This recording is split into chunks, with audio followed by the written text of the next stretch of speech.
하겠습니다. 예수님 믿으면 꿈같은 일이 일어났습니다. 나를 통해 한 영혼을 구원했습니다. 내 영혼아 내가 새벽을 깨우리로다. 할렐루야. 우리가 교회입니다. 내가 빛과 소금 교회입니다. 몇 달 했는데 아직도 어색하신 것 같아요. 자, 오늘 여러분 오늘 보니까 이제 오늘 이사하시는 분도 계시고 시골 가셨다고 아침에 문자도 오고 또 아파서 못 오신 분도 계시고 여러분이 빠져서 제가 좀 오늘 기운이 좀 없었는데 몸살기도 있고 근데 오늘 좀 전에 너무너무 우리 반가운 손님이 오셨는데 우리 코로나 동안에 교회를 못 오신 우리 이명자 권사님하고 우리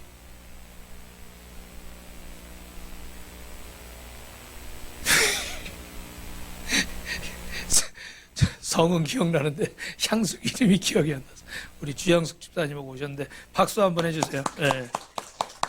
우리 사모님하고 전도사님하고 저는 저 앞에서 좀 울었어요. 정말 너무 오래 만나가지고 이산가족 만난 것처럼 또 오늘 이렇게 또 막 기운이 뭐 없으려고 그러니까 하나님이 진짜 꿈 같은 일을 주신 줄 믿습니다.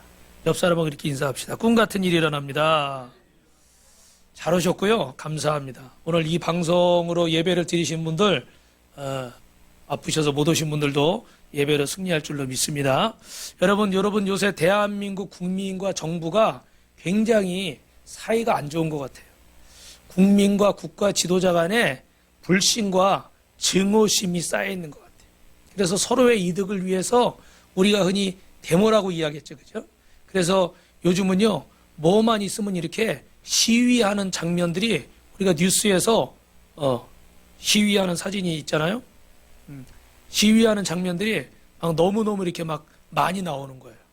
그래서 장 집사님 시위하는 사진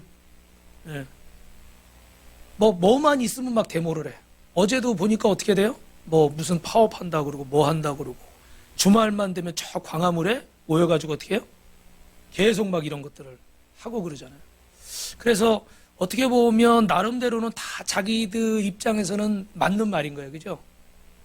지하철 뭐 그거 하시는 분들 입장에서 또 그 입장이 있고 또 뭐 노총 입장에서 노총 입장이 있고 회사는 또 회사 입장이 있는데 너무 이러다 보니까 국민들이 아주 신경질적이고 반항적이고 정말 참지를 못하는 것 같아요.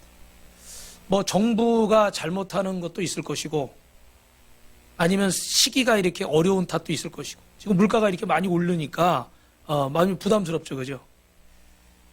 왜 국민들이 이렇게 신경질적이고 반항적일까?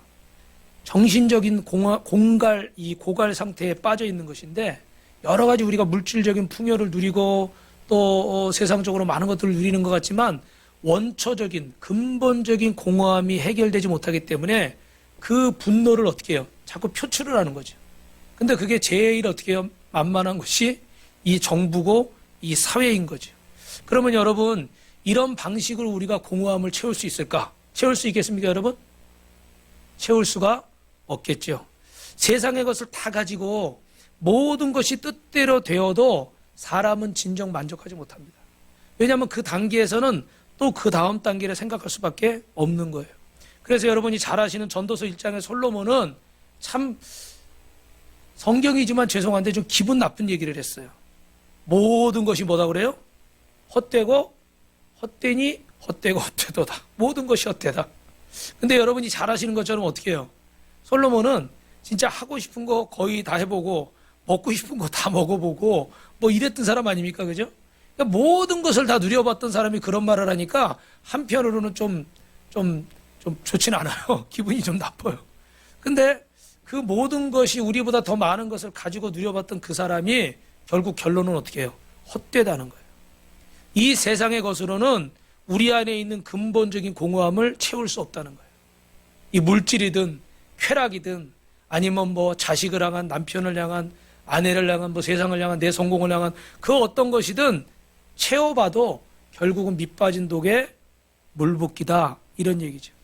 이 세상의 것으로 채울 때 우리가 여러분 당장 목이 마르면 이렇게 물을 마시잖아요. 그죠? 당장은 시원하죠. 근데 조금 있으면 어떻게 될까요? 또 이게 갈증이 나죠. 그죠? 또 갈증이 나게 돼 있어요. 그래서 더 큰 결핍과 더 큰 공고함에 빠져버리는 거예요.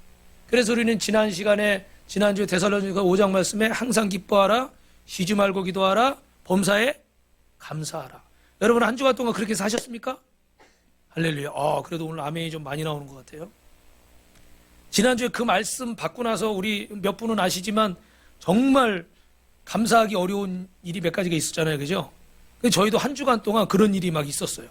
이 앞에서 막 벌어졌어요. 그래서 그 안에서도 마음을 지키고 아침에 기도하고 저녁에 기도하고 그러면서 이 추스리면서 주님이 아신다. 주님이 아신다. 주님이 아신다. 그랬더니 여러분 오늘 하나님께서 또 이렇게 귀한 선물을 주신 줄로 믿습니다. 할렐루야. 여러분 인간이 세상의 모든 것을 다 가져도 만족감을 누릴 수 없고 마시면 마실수록 더 목이 마를 수밖에 없는 이유가 성경에 나와 있어요. 예레미야 2장 13절 말씀이에요. 우리 한번 같이 읽어볼까요? 시작. 내 백성이 두 가지 악을 행하였으니 곧 그들의 생수에 근원되는 나를 버린 것과 스스로 웅덩이를 판 것인데 그것은 그 물을 가두지 못할 터진 웅덩이들이라. 하나님의 백성들이 이렇게 하나님의 복을 누리지 못하고 갈급해하게 되는 이유가 두 가지가 있대요. 첫째는 이 모든 것에 근원되는 하나님을 잃어버린 거예요. 하나님을 버린 거예요. 두 번째는 어떻게 돼요? 채워도 채워지지 않을 수밖에 없는 밑빠져 있는 밑에가 뚫려 있는 그 웅덩이에도 어떻게 해요? 계속 뭘 갖다 채운다는 거예요. 그러니까 원하는 결과를 얻지를 못하는 거예요. 여러분 생수의 근원이 하나님이신 줄로 믿습니다. 우리 오랜만에 해볼까요? 내 인생의 주인이 누구죠? 내 인생의 공급자가 누구죠? 손들고 하면 한 세 사람만 그렇게 될 줄 믿습니다. 이게 빨리빨리 나와야지. 이게 예수 그리스도 나와야지. 다시 내 인생의 주인이 누구예요? 내 인생의 공급자가 누구예요? 할렐루야. 다솜아, 지원아, 나한테 남자친구를 주실 분이 누구예요? 왜 빨리 안 나와? 다 시작. 남자친구를 주실 분이 누구예요? 손을 이렇게 들어야 돼. 손 안 들면 안 주셔. 그래서 우리 인생의 공급자가 하나님이신데 우리가 자꾸 잊어버리고 내가 일부러 그랬는지 모르겠어요. 그런데 하나님이 자꾸 내 삶을 간섭하시려고 하는데 됐어요 하나님. 알아서 해요. 내가 알아서 해요. 참견하지 마세요. 그리고 자꾸 내 마음대로 가는 거예요. 주님을 인정하지 않는 거예요. 하나님을 버리고 다른 데서 자꾸 채우려니까 채워지질 않고 마시고 마셔도 어떻게 돼요? 목이 마르는 거예요. 하나님께 가서 하나님이 주신 생수를 마셔야 다시 목마르지 않는데 계속해서 갈급할 수밖에 없는 것들을 쫓아다니니까 마시고 마셔도 또 갈급한 거예요. 우리 오늘 이명자 권사님이 오셨으니까 그 간증이 기억이 나는데 처음에 권사님이 오래전에 전도를 받았을 때 이렇게 하는데 교회 오라고 그러는데 그때는 예수님을 모를 때니까. 근데 참 신기했던 게 뭐냐면 제가 오래돼서 정확히 기억은 못하지만 갈증이 그렇게 나더래요. 갈증이. 근데 이게 갈증이 나니까 목이 말라서 그런가 보다 그러고 물을 마시는데도 그 갈증이 해소가 안 되는 거예요. 그런데 주변에 있는 분이 전도를 하면서 예수 믿어야 된다고, 교회 와야 된다고. 그래서 그 마음을 열고 하나님의 성전에 왔더니 갈증이 해소된 줄로 믿습니다. 참 이런 경우들은요 감사한 거예요. 하나님이 그런 체험을 주시니까. 오늘 사실은 제가 기다리는 분이 있는데 한 분이 안 오셨어요. 누구냐면 그 작년 11월 달에 여기 이렇게 공원에 전도를 나갔는데 그 어르신 한 분이 계셔서 할머니 한 분이 계셔서 전도를 3번 브릿지를 하고 기도를 해야 되는데 무릎이 아프시대요. 그래서 무릎을 기도를 해드렸어요. 근데 이번 주 수요일 날 요 앞에서 이렇게 공원에서 만났는데 그렇잖아도 내가 교회 한번 가려고 그랬는데 그 문턱이 안 넘어지더래. 오늘도 지금 아직 못 넘으신 것 같아. 그 왜요? 그랬더니 그때 목사님이 기도해 줬는데 그날부터 무릎이 안 아프대. 할렐루야. 놀렐루야. 저도 기도해 줬지만 뭐 제가 그런 능력이 있는 게 아니잖아요. 하나님이 하셔야 되잖아요. 그런 줄 몰랐죠. 근데 벌써 한 6개월 정도가 됐잖아요. 그죠? 5, 6개월 됐는데 지금까지도 안 아프다.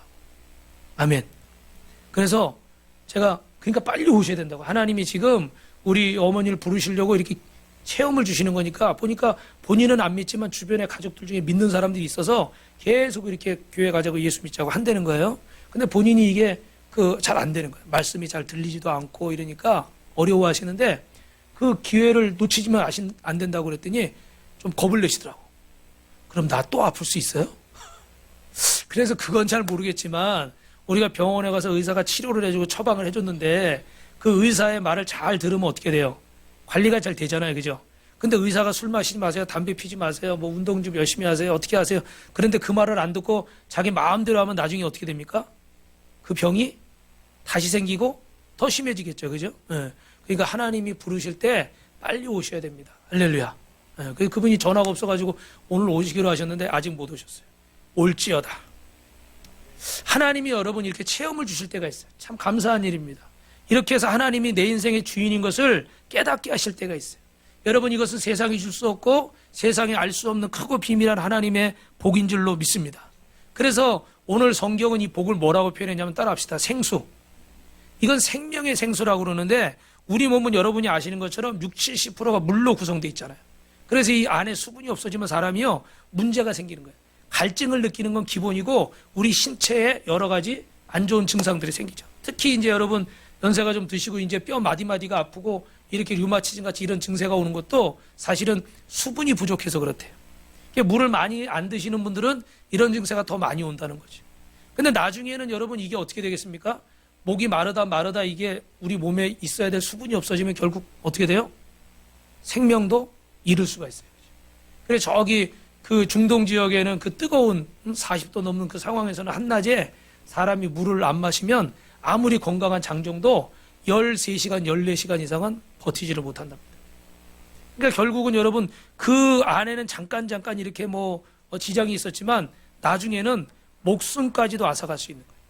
그래서 오늘 여러분이 읽으신 본문 말씀에 우리 영혼에 필요한 생수에 대해서 말씀하고 있어요. 여러분 이 말씀을 통해서 생명의 생수를 마실 수 있기를 주님의 이름으로 축원합니다. 우리 말씀 같이 읽어봅시다. 시작. 명절 끝났 곧 큰 날에 예수께서 서서 외쳐 이르시되 누구든지 목마르거든 내게로 와서 마셔라. 나를 믿는 자는 성경에 이른 것 같이 그 배에서 생수의 강이 흘러나오리라 하시니. 아멘. 예수님이 이 말씀하실 때가 명절 끝날 곧 큰 날이라고 그러는데 이 날은 초막절 혹은 장막절입니다. 그래서 이스라엘 백성들이 그 430년간 노예 생활하던 이 애굽을 출애굽해서 나오고 나서 거기서 하나님이 우리를 구원해 주셨습니다. 하나님이 우리를 구출하셨고 우리에게 자유해 주셨습니다. 하나님이 우리를 살려주셨습니다. 그래서 그걸 기념하면서 일주일 동안 이렇게 텐트, 천막을 치고 그 안에서 여러분이 아시는 뭘 먹어요? 무교봉과 쓴나물을 먹잖아요. 예.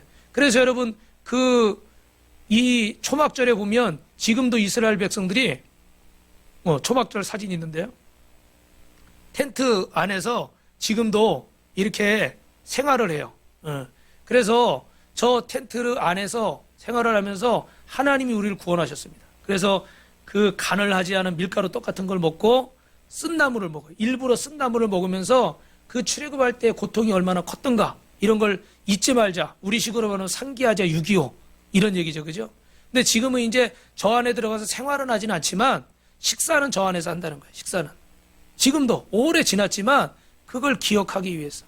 그래서 여러분 레위기 3장에 23장에도 이런 말씀들이 초막절이 여호와를 위해 2해 동안 지키라는 말씀이 나오는데 중요한 것은 이 말씀 따라 장막절에 일주일간 초막에서 지내는데 이 초막의 지붕은 갈대로 있거나 아니면 종려나무 가지로 이렇게 만들어서 하늘이 보이게 되어 있습니다. 아무것도 없는 광야에서 우리가 살아남을 수 있었던 것은 결국 누구의 은혜다? 하나님의 은혜다. 하나님의 은혜다. 뭐 천막이라고 치긴 했지만 지금처럼 그렇게 여러분이 생각하는 요새 글램핑하는 그런 다소민의 글램핑장을 한번 가야 되는데 주여 아버지한테 초대 좀 하시라고 그래요. 그 요즘 그 글램핑장 가면 어떻게 돼요? 뭐 히타도 있고 뭐 이렇게 침대 시설도 있고 너무 잘 돼 있어. 근데 그런 게 아닌 거예요. 그냥 비가 오면 비가 셀 수 있는, 햇볕을 잠깐 쓰면 피하지만 완벽하게 피할 수 없는 굉장히 초라한, 근데 그런 광야에서 우리의 생명을 지키시고 우리를 결국 살리신 분이 누구라는 거예요? 하나님이시라는 거예요. 할렐루야. 특별히 여러분 이 장막절 초막절은 물이 기근이 드는 시기예요. 그래서 여러분이 그 간단하게 이스라엘은 우리와 좀 다르게 우기와 건기가 있는데 우기는 보통 11월 달부터 그 다음 뭐 3월 달 정도가 우기예요. 그때만 비가 오는 거예요. 나머지는 비가 오질 않아요. 그래서 농사를 언제 집니까? 우리처럼 사계절이 아니니까 10월, 11월 돼서 뿌리를 내리면 이제 한 2, 3월 달 되면 들에 이렇게 초록색을 볼 수가 있어요. 다른 때는 가면 그냥 다 광야인 거예요. 근데 그런 시기에 저 실로암에 가서 이렇게 물을 퍼다가 이 제단에 부으면서 하나님 앞에 예배를 드리는 거예요. 근데 뭐라고 예배 드리냐면 시편 118편에 보면은 이제 우리를 구원하소서 그리고 막 찬양을 하면서 예배를 드리거든요. 근데 구원한다는 말이 히브리 말로 한번 따라해 보세요. 호시야. 호시야. 근데 이 말이 좀 축약되면 호사냐예요. 호사냐. 우리가 찬양할 때, 주님을 찬양할 때 종려 넘어가지를 흔들면서 뭐라고 찬양하죠? 호산나 호산나 다윗의 자손이요. 그 호시냐란 말이 그날이 구원자라는 의미예요. 구원자. 그래서 구원의 날이라는 의미예요. 그러니까 예수님이 호산나 호산나 하려는 건 예수님이 우리의 구원자입니다. 나를 구원해 주십시오. 그런 의미거든요. 그죠? 근데 그날 라바, 위대한이라는 말을 붙여서 호사냐 라바, 호사냐 나바. 오늘이 뭐예요? 구원의 날입니다. 오늘이 구원의 날입니다. 주님이 우리의 구원자이십니다. 할렐루야. 그러니까 여러분, 예수 그리스도가 우리의 생수가 되시는 줄로 믿습니다. 아멘. 옆 사람하고 인사합시다. 예수님이 성도님의 생수입니다. 할렐루야.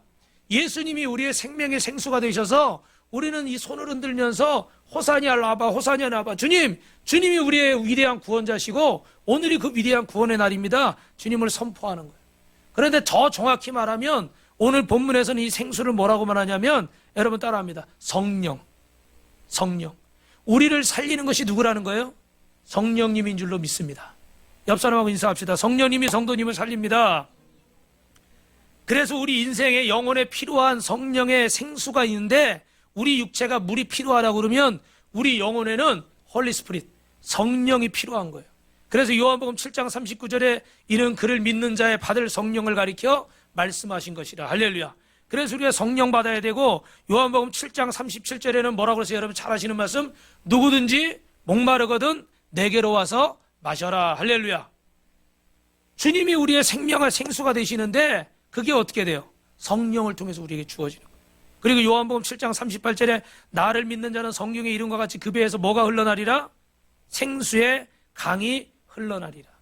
오늘 여러분 예수를 믿는데 이 배에서 우리 안에서 생수의 강이 넘쳐난다는 건 무슨 말이냐면 주님이 우리 안에 성령님으로 역사하시면 내 안에서 이것들을 해결할 수 있는 근본적인 은혜가 넘치게 될 줄 믿습니다. 여러분 이 물을 우리가 밖에서 떠서 이렇게 마셔야 되는 거예요. 근데 다시는 이 물을 떠서 마실 수가 필요가 없는 거예요. 왜?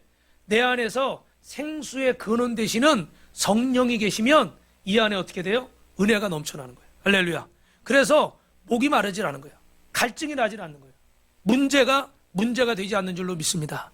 아멘. 저를 보십시오, 여러분. 저를 보세요. 다시 한번 설명을 드릴까요? 그 예전에 썬다싱이라는 그 성자가 있었는데 이분이 어느 날 어려운 문제가 있어서 죄송합니다. 기도를 막 하다가 이렇게 잠이 들었어요. 잠이 들었는데 자기가 양주강 이렇게 강 밑으로 뗏목을 타고 막 내려가는 거예요. 강에 여러분 이렇게 막 급류가 흐르잖아요. 거기에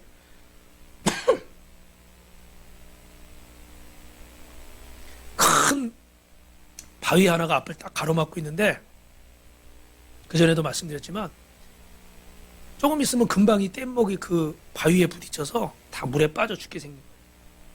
그래서 간절히 기도했죠. 하나님 저 바위를 좀 피해가게 해주십시오. 저를 좀 살려주십시오. 근데 주님의 음성이 들리기를 뭐라고 들리냐면 저 바위를 피해가게 해주랴 넘어가게 해주랴. 여러분은 뭐라고 대답하시겠어요? 피해가게 해줄까요? 넘어가게 해줄까요? 넘어가게. 할렐루야. 그래서 하나님 넘어가게 해주세요. 그렇게 기도를 했대요. 그랬더니 갑자기 강물이 어떻게 돼요? 점점 불어나더니 그 바위보다도 높아져가지고 그 위로 뗏목이 지나간 줄로 믿습니다. 할렐루야. 이게 무슨 말씀이에요? 어떤 문제나 고난이 있을 때 이것을 피해가는 것도 방법일 수 있겠지만 하나님은 근본적인 걸 말씀하시고 네가 이런 문제가 있어도 이걸 넘어갈 수 있는 그런 더 큰 은혜를 받기를 원하느냐 아니면 그냥 순간 이것만 피해 다니는 그런 은혜를 받기를 원하느냐. 하나님 제 안에 은혜가 더 깊은 은혜가 있기를 원합니다. 그래서 웬만한 이런 시험거리들 오고 문제가 와도 언제든지 넘어갈 수 있는 은혜가 있기를 원합니다. 할렐루야. 여기 오늘 우리 안에서 이 배에서 생수의 강이 흘러넘친다는 건 배고픔이 없고 문제가 없고 갈증이 없다는 게 아니라 어떤 문제나 어떤 갈증이나 어떤 배고픔이 와도 내 안에 성령님이 내주하셔서 성령 충만하면 어떤 문제도 이겨낼 힘이 생기는 줄로 믿으시면 아멘 하시기 바랍니다. 할렐루야. 그래서 매일 우리가 입에다 다는 거예요. 시험 들었다 뭐 했다 그런 말을 할 필요가 없는 거예요. 저도 이번 주에 막 그런 말을 막 하고 싶었지만 우리 사모님하고 계속 기도하는 거예요. 우리 사모님은 목사님 참으세요 기도하라 그러는 거예요. 하나님 계속 저를. 그래서 저도 또 어떻게, 주님 아시죠? 그리고 참, 근데 어떻게 돼요? 기도하니까 하나님이 넘어갈 은혜를 주시는 줄로 믿습니다. 예. 안 그러면 어떻게 돼요? 문제 부딪힐 때마다 갈등하고, 또 실수하고, 후회하고, 또 마음 아파하고, 기분 나빠하고, 낙심하고, 매일 이게 반복이잖아요. 그죠? 왜요? 내 안에서 생수의 강이 넘쳐나지 않는 거예요. 계속 물을 마셔야 되는 거예요. 계속 물 길러 가야 되는 거예요. 그런데 근본적으로 주님이 내 안에 오시면, 성령님이 내 안에 오시면 이 문제가 해결되는 줄로 믿습니다. 그래서 오늘 저와 여러분 우리 찬송가 526장 찬양했죠? 뭐라고 되어 있어요? 목마른 자들아 다 이리 오라. 우리 한번 1절만 다시 불러보고 시작. 목마른 자들아 나 이리 오라. 이곳에 존재 흐르도다. 힘쓰고 애쓰미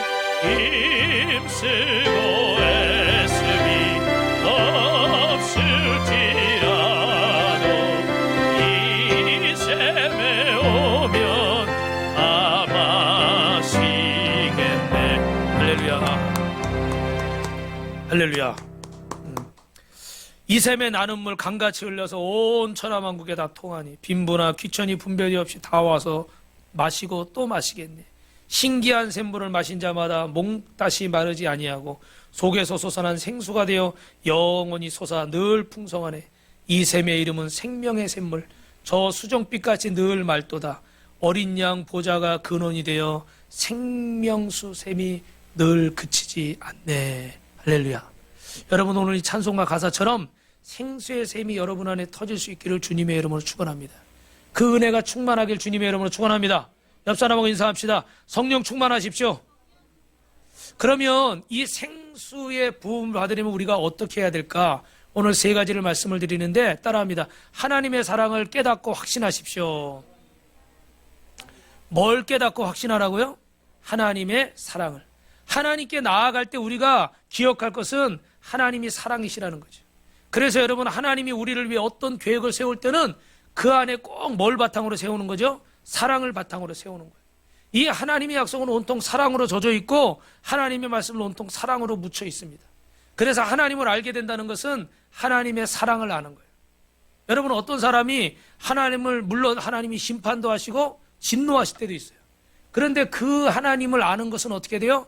일부분만 아는 거예요. 예를 들면 여러분 그 코끼리를 볼 때 소경이 코끼리를 만지면 이 코끼리 코를 만진 사람은 코끼리를 뭐라고 하겠어요? 뭐와 같다고 그러겠어요? 뭐 이렇게 뭐 파이프 같다 뭐 이렇게 얘기를 한다고 그러면 만약에 코끼리를 다리를 만진 사람 뭐라고 그럴까요? 코끼리는 뭐 다리를 만지니까 코끼리는 통나무 같다 아니면 전봇대 같다 뭐 그럴 수도 있을 것 같아. 근데 만약에 코끼리의 그 정말 그 넓적하고 평평한 배를 만졌다 그러면 뭐라고 얘기하겠어요? 아 코끼리는 무슨 벽과 같다 뭐 딱딱한 무슨 뭐 어떤 그런 거다 뭐 이렇게 표현하지 않겠어요, 그죠? 근데 그 소경들이 본 것은 코끼리의 전체입니까? 일부입니까? 일부인 거예요. 여러분 저를 보세요. 우리도 예수를 5년을 믿고 10년을 믿고 20년을 믿는데 성경도 읽고 이렇게 하나님 말씀도 듣는데 우리가 알고 있는 하나님은 하나님의 전부가 아닌 거예요. 그냥 내가 경험한 일부분인 거예요. 근데 우린 그 일부분을 가지고 모든 것을 다 아는 것처럼 결론을 내고 단정을 하고 그래서 사람들이 실수를 하는 거예요. 교회 안에도 많은 성도들이 많은 목회자들이 하나님 말씀을 안다고 하면서 그게 전부인 것처럼 내가 아는 것만이 정답인 것처럼 이렇게 생각하는 경우들이 있어요. 그래서 우리가 그런 말씀드렸잖아요. 꼭 지켜야 될 전통이라는 게 있고 또 깨트려야 될 고정관념이라는 게 있다고 그랬잖아요. 그죠? 그러니까 버려야 되는 것도 있는데 다 붙잡고 있잖아요. 다 전통이라고. 잘못될 수 있잖아요. 그죠? 근데 신앙생활 하면서 우리가 하나님을 다 알고 있지 못하면서 내가 경험한 그 조금 알고 있는 하나님을 하나님의 전부인 것처럼 착각하면서 큰 오류를 범하는 경우들이 있어요. 그래서 어떻게 돼요? 하나님의 어떤 진노와 심판을 알았다 그러면 일부분만 아는 거예요. 그런데 정말 하나님을 다 안다? 그럼 뭐라고 말할 수 있느냐? 따라합니다. 하나님의 사랑을 알아야 됩니다. 그래서 그 사랑을 경험할 때 아까 우리 여기 설교하신 우리 선교사님도 카자흐스탄 선교사님인데 김삼성 선교사님이에요. 이분도 그 얘기하는 거잖아요. 예. 그렇게 오래 예수를 믿고 그렇게 기도했어도 내가 죄인이라는 걸 제대로 모르는 거예요. 상대방 잘못이라고 그러고. 근데 하나님이 어떻게 돼요? 딱 그렇게 하니까 네가 죄인인 거 이제 알았냐? 근데 그 다음에 메시지가 중요한 거예요. 내가 너를 뭐 한다? 사랑한다. 하나님은 네가 죄인이란 얘기를 하고 싶어서 그 얘기를 하신 게 아니라 결국은 네가 죄인이지만 그래도 내가 너를 뭐 한다? 사랑한다. 할렐루야. 그래서 여러분, 우리가 정말 옳고 그름을 따질 때, 바른 거 틀린 거를 따질 때 정말 용서할 수 없는 상황들, 받아들일 수 없는 상황들이 있어요.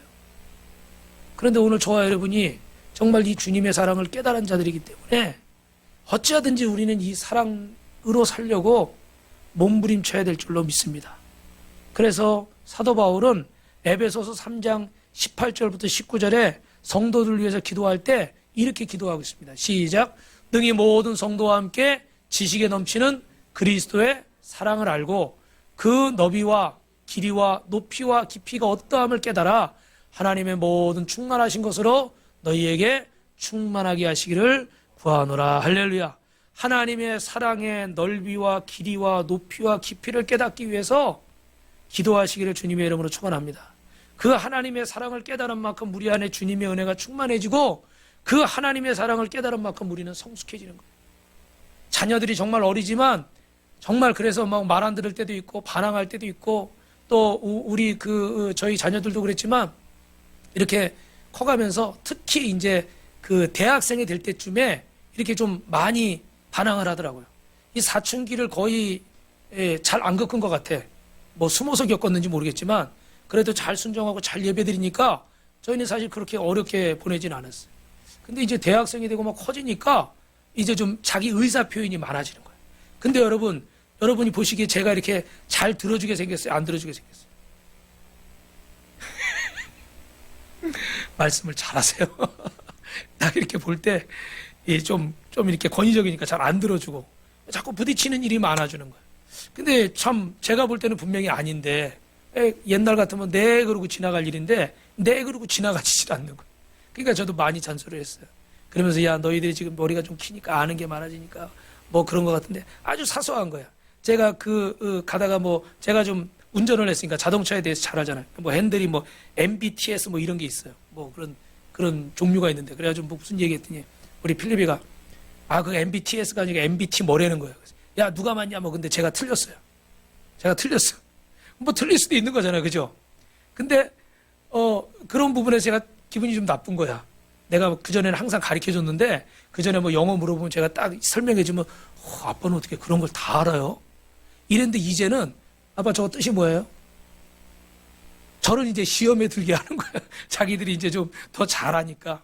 뭐 그런 일이 이제 우스개로 넘어갈 수 있겠지만 어떤 순간에는 참 별것도 아닌데 그게 이제 좀 마음이 상하게 하는 거야. 이런 일들이 이제 막 반복됐는데 이제 우리 예진생 같은 경우는 한 3학년, 4학년 가니까 이제 조금 이제 그 궤도에 올라서더라고요. 여러분 그런 과도기가 있는 것 같아요. 중고등학교 때도 뭐 질풍노도의 시기라고 그래서 사춘기가 있는 것처럼 이렇게 성장하는 때도 그런 때가 있죠.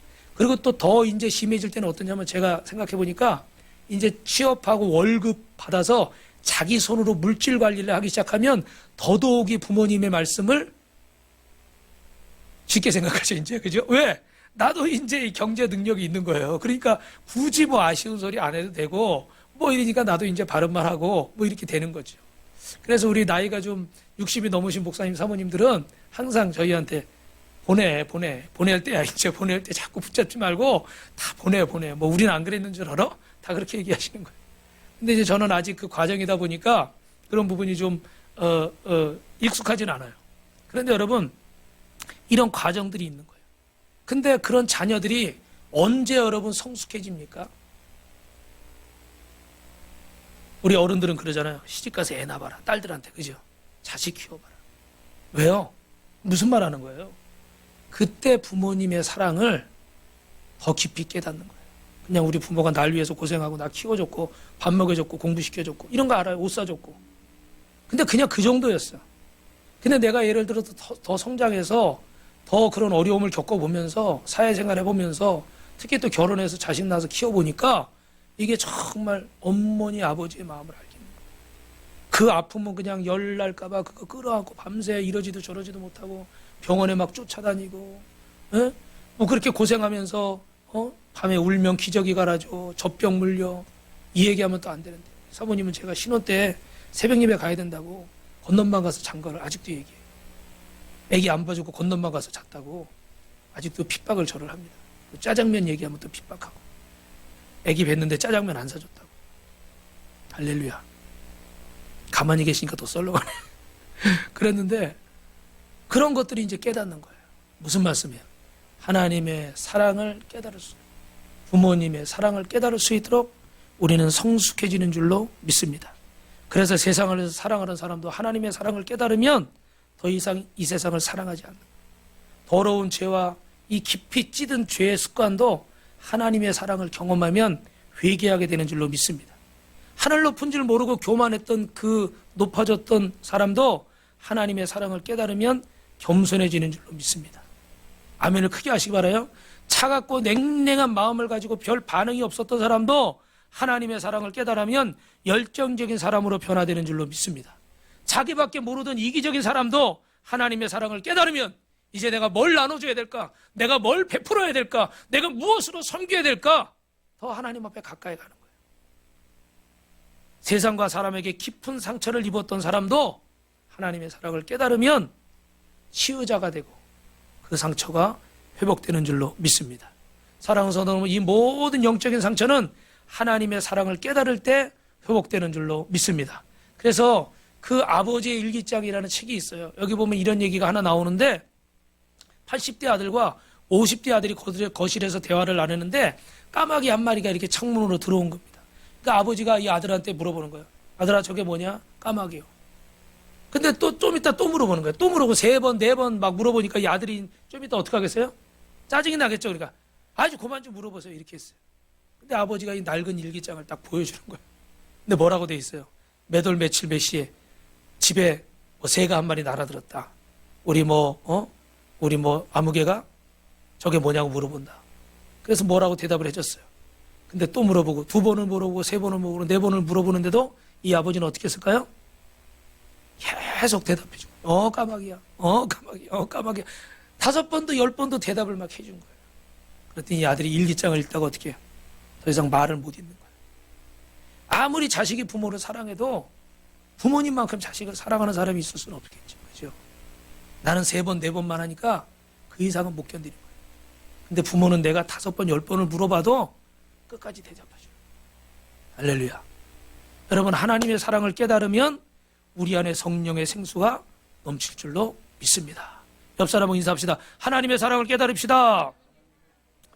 2번째는 따라합니다. 고질적이고 습관적인 죄악을 버릴 때 생수를 채워주십니다.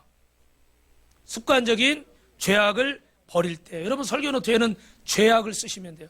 고질적이고 습관적인 죄악인데 이 말씀을 짧게 드리면 우리 안에 이 고질적인 습관과 죄악이 있는데 이것이 깨진 그릇과 같아요.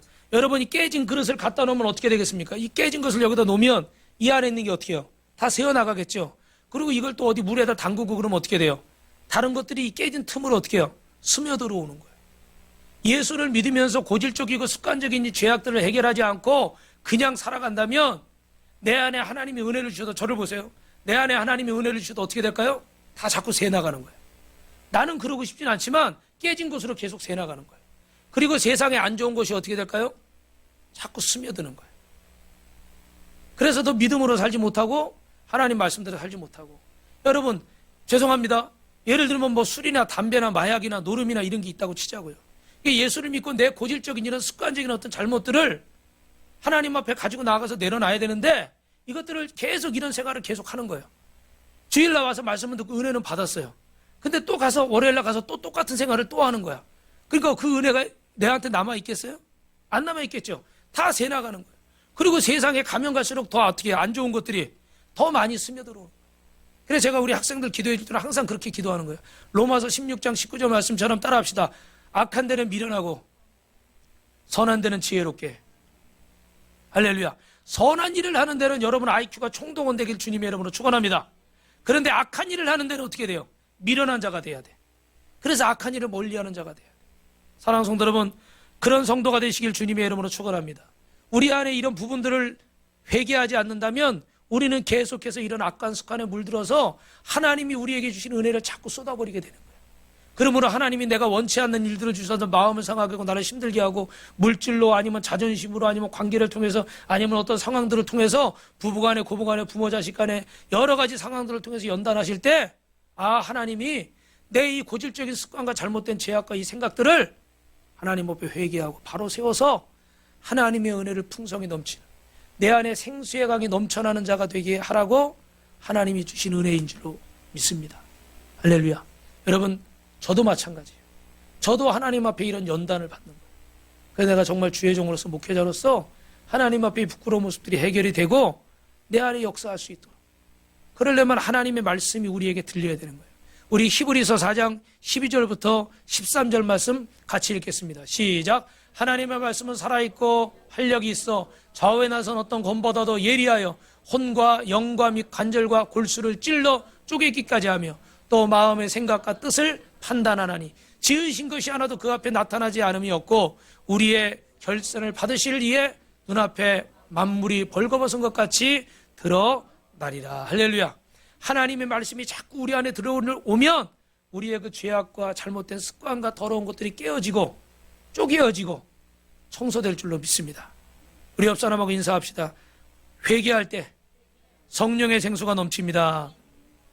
마지막으로 여러분 따라합니다. 내게 상처 준 사람을 용서할 때 생수가 넘칩니다. 여러분, 조금 전에 이제 제가 그런 얘기 드렸지만 우리 부모님 세대는 좀 권위적인 게 있잖아요. 특히 아버지들은 어떻게 돼요? 권위적이고 일방적입니다. 그래서 가르쳐주기보다는 자꾸 어떻게 돼요? 야단치고 지적하고. 저도 그런 이야기를 많이 들었어요. 좀 위로받으려고 이야기를 하는데 아빠는 항상 어떻게 돼? 자꾸 지적하고 이렇게 고쳐주려고. 근데 사실 저는 나쁜 마음은 아니고 잘못했으니까 좀 고쳐서 더 잘되게 하려고 하는 건데 이게 오히려 마음에 받아들이기가 어려워지는 경우들이 있어요. 그래서 분명히 말은 옳은 말인데도 그게 상처로 남는 거예요. 아마 요즘은 어떤지 모르지만 그전에는 그런 가정들이 더 많았습니다. 그래서 하나님을 믿는다고 하면서도 하나님 아버지라는 이야기를 할 때 그냥 그 품에 그냥 탁 안겨야 되는데 잘 안기질 못하고 쭈삣쭈삣하는 경우가 있어요. 왜 그럴까요? 그 하나님 아버지라는 용어 앞에 그 아버지에 대한 어떤 상처와 그 마음의 어려움들이 있는 거예요. 그래서 정말 내 안에 그런 이미지가 우리 아버지가 너무 따뜻하고 정말 우리 엄마가 너무 좋고 그러면 그냥 막 무조건 안길 거 아니에요. 그죠? 근데 내 안에 그런 거부감이 있으니까 그렇게 가서 안기지를 못하는 거예요. 그래서 예수님을 믿어도 하나님 아버지의 사랑을 온전히 깨닫지 못하고 하나님 아버지의 사랑을 온전히 받아들이지 못하는 거예요. 나를 지적하고 나를 책망하고 문제를 이야기하던 그 아버지에 대한 그 부모에 대한 그 어른에 대한 상처 때문에 용서하지 못하는 거예요. 그래서 하나님의 사랑도 잘 받아들이지를 못하는 거예요. 여러분, 주님의 이름으로 용서하고 축복하고 상처를 준 사람이 누구입니까? 어떤 분들이 자신의 의지와는 전혀 관계없이 부모님께 버림받았을 수도 있고 또 사랑했던 사람에게 버림받고 깊은 상처를 받은 경우도 있고 어느 날 누군가에게 성폭행당해서 또 깊은 상처를 받았을 수도 있고 누군가의 말 한마디가 마음을 찢어놓은 경우도 있을 수 있고 또 믿었던 친구나 동업자에게 배신당함으로 상처받은 경우도 있고 누군가와 비교당하면서 거절당하면서 무시당하면서 상처받았을 수 있습니다. 그래서 이런 상처 때문에 관계 맺는 것이 힘들어지고 인격적인 장애를 겪는 경우도 있어요. 상처가 많은 사람일수록 사람을 불신하고 의심하는 성향을 보입니다. 그리고 더 신경질적이고 화를 잘 내고 폭력적입니다. 내가 그러려고 하는 게 아닌데 내 안에 그 상처가 있다 보니까 이것이 자꾸 두드러지게 나타나고 특히 요즘 이렇게 우리 청소년들, 청년들은 중독이 심하잖아요. 그죠? 이 중독이 심한 사람들일 수 있도록 뭐가 많을까요? 상처가 많은 거예요. 그래서 여러분이 이미 아시지만 그런 범죄자들 대부분이 어린 시절에 그런 큰 상처를 가지고 있어서 결국 그 상처 때문에 범죄자가 되죠. 여러분, 히틀러 같은 사람도 어떻게 돼요? 그 유대인에게 상처받은 그것 때문에 600만 명을 결국 어떻게 해요? 죽여버리고 나름 복수를 하는 거지. 그래서 우리 안에 이 상처를 치유하지 않으면 우리 인생이 행복하지 못해요. 여러분, 내게 상처를 준 사람, 나를 아프고 힘들게 하고 짓밟은 사람이 있습니까? 용서한다는 것이 쉽지 않습니다. 그러나 여러분, 십자가를 묵상하시기를 주님의 이름으로 축원합니다. 이 사순절을 우리가 지내면서 이제 다음 주에 고난주간인데 그 고난주간을 지내면서 우리가 주님의 십자가의 사랑을 묵상하는 거예요. 도저히 용서받을 수 없는 나, 죽을 수밖에 없는 이 죄인을, 내 안에 이런 더럽고 악한 생각들과 이 더러운 습관들, 그 수많은 잘못들, 근데 주님이 십자가에서 죽으심으로 그 보혈로 나를 다 씻으시고 깨끗이 덮으시고 하나님을 거역하고 불순종하고 대적한 나를 구원하시려고 나를 위해서 십자가에 죽으신 그 주님, 그 주님의 은혜를 묵상할 때 주님이 우리 안에 뭐라고 말씀하시는 거예요? 내가 너를 용서한 것 같이 너도 뭐하라? 용서하라. 네가 더 큰 용서를 받았으니까 너가 용서하는 자가 되라. 그 사람을 위해서 용서하기 힘들다면 여러분 자신을 위해서 용서하시길 주님이 여러분을 축원합니다. 여러분 저를 한번 보십시오. 우리 최정병기 성경 공부할 때 그런 얘기 나오잖아요. 남편이 바람을 피웠어요. 그리고 막 미워요. 막 그 남자도 믿고 여자도 믿고. 그런데 주님은 네가 용서하라는 거예요. 근데 용서하지 않으면 네가 더 큰 벌을 받는데. 근데 알고 보니까 잘못은 저 사람들이 했는데 내가 용서를 왜 해? 근데 벌은 내가 더 받는데. 근데 왜 벌을 받냐면 힘들어도 주님이 용서하라고 하시니까, 나를 용서했으니까 용서해야 되니 용서를 못하고 막 증오하고 미워하고 저것들 어떻게 하면 내가 저거 머리털을 다 뽑아놔야 되는데 막 이러는 거예요. 그죠? 근데 그 미워하고 증오하는 마음이 여기서 가시질 않으니까 이게 막 스트레스가 되고 나중에 뭐가 됩니까? 결국은 병이 되는 거예요. 그래서 이 여자분이 암에 걸렸어요. 만약에 그러면 여러분 어떻게 돼요? 너무 억울하죠. 바람 핀 건 저 사람인데 잘못한 건 저 사람들인데 왜 병이 내가 걸려야 돼? 저것들이 걸려서 죽어야지. 그렇지 않아요? 그런데 주님이 그러시는 거예요. 그래서 내가 너에게 용서하라고. 네가 용서하지 못하고 사랑하지 못하면 결국 그 쓴뿌리가 다 누구에게 남는 거예요? 나를 병들게 하는 거예요. 할렐루야. 저도 한 주간 그런 시간을 보냈어요. 근데 기도하니까 그래도 하나님이 은혜를 주시니까 자꾸 주님께 맡기는 거예요. 여러분 사람을 바라보면 우리가 용서하기 어려워요. 왜? 옳고 그름을 따져야 되니까. 그죠? 그런데 주님을 바라보면 여러분 마음에 용서할 마음이 생길 줄 믿습니다. 그리고 용서를 주님께 의탁하십시오. 그리고 내가 용서할 수 없을 때 주님 나에게 용서할 수 있는 은혜를 주십시오. 내 지식과 의지로 용서가 안 되면 하나님께 대한 순종으로 용서하시고, 내 감정으로 용서가 안 되면 하나님의 사랑으로 용서하려고 하시고, 도저히 이것도 저것도 안 된다 그럴 때 주님 나에게 용서할 힘을 주시옵소서. 할렐루야. 여러분 하나님의 성령의 생수가 넘치게 하는 마지막 방법은 뭐예요? 용서하는 거예요. 용서하는 거. 이 말씀 드리고 마칠게요. 제가 알고 있는 어느 권사님이 지금 하늘나라 가셨지만 그 첫째 아들이 이렇게 참 인생이 참 행복하지 못하게 살아요.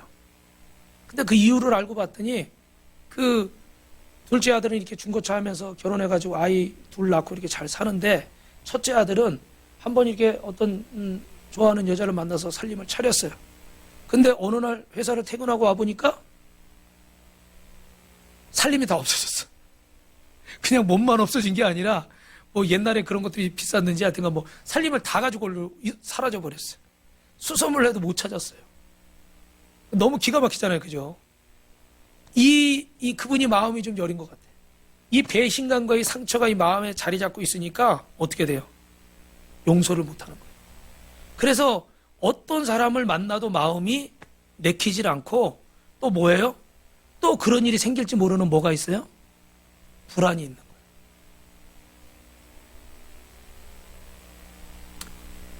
우리 그 전에 있던 저희 교회에 있던 우리 그 어떤 한 성도님은 그 아이랑 이렇게 있다가 아버지를 있는데 아파트 엘리베이터가 그 고장이 나가지고 이 아이를 살리고 그 남편이 이렇게 떨어져서 하늘나라를 가버렸어요.